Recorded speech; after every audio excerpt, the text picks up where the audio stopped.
हम तो आज अचानक आए।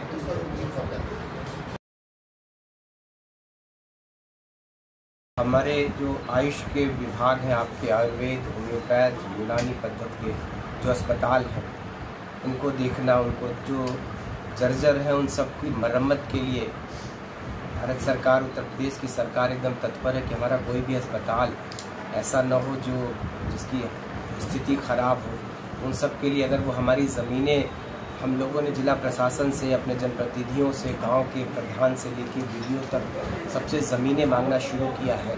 हमारे जो अस्पताल अभी तक किराए के भवनों में चला करते थे, CSC PSC में चला करते थे, उन सब को अपने स्थानों पर भेजने के लिए, क्योंकि हमारी बिल्डिंगें वहीं बन सकती हैं जहां हमारा अपनी ज़मीन है। तो ये सब प्राथमिकता के आधार पर ये चीज़ें तय हो चुकी हैं। तो उसी के लिए विशेष प्रयास चल रहा है कि ज़मीनें जितनी मिलती जा रही हैं। चिकित्सकों की पूरी बात हो जाने दिया करो यार, पूरी बात हो जाने दिया करो।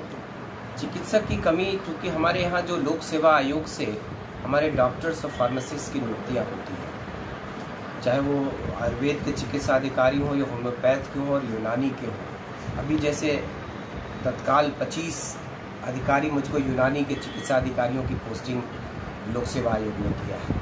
तो चूँकि नियुक्तियों के लिए अध्याचन भेजना, जो हमारी रिक्तियां हैं उनकी सूचना विभाग के द्वारा चली जाती है। नियुक्ति करने का अधिकार उनको है और उनके द्वारा जो नियुक्तियां आती हैं उनको फिर अपनी रिक्तियों के आधार पर पोस्टिंग करने का निदेशालय और अपने मंत्रालय। 100 से ज़्यादा किस्म की दवाएं आयुर्वेद में, वैसे ही होम्योपैथ में, वैसे ही यूनानी में, ये दवाएं सरकार खुद इन अस्पतालों पे दे रही है।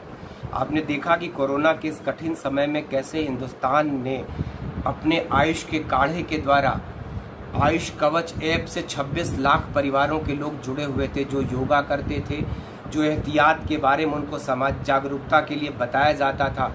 इस आयुष कवच ऐप से आप यकीन नहीं करिएगा कि 26 लाख परिवार जुड़े हुए थे। दूसरी चीज, आयुष के काढ़े में ही लोगों को संजीवनी दिखाई दे रही थी, इसलिए कि एक ऐसा रोग था कोरोना जिसकी कोई दवा दुनिया में, चाहे वो किसी पैथी में नहीं था, कोई टीका नहीं था। तो आयुष के काढ़े ने लोगों को बहुत संजीवनी दिया। आयुष से लोगों का लगाव बहुत बड़ा, मैं बड़े दावे से कह सकता हूँ कि कोरोना के इस दौर के बाद से आयुर्वेद, होम्योपैथ, इन विधाओं ने, जबकि लोगों को जिस तरीके से दवाओं के किट बांटे गए, दवाओं को के लिए लोगों को जागरूक किया गया, तो हमारी OPD बढ़ गई है। आप यकीन नहीं करिएगा मेरी बात पे, आप जाके दरियाफ्त कर सकते हैं अस्पतालों में कि हमारे आयुर्वेद और होम्योपैथ और यूनानी के विधाओं के डॉक्टरों के यहाँ दूनी से ज़्यादा संख्या, हम लोग उसकी जो मॉनिटरिंग कर रहे हैं लगातार, और दवाओं की का कोई अभाव नहीं। आप किसी जगह चले जाइएगा तो आपको लगेगा कि भरपूर दवाएं हैं।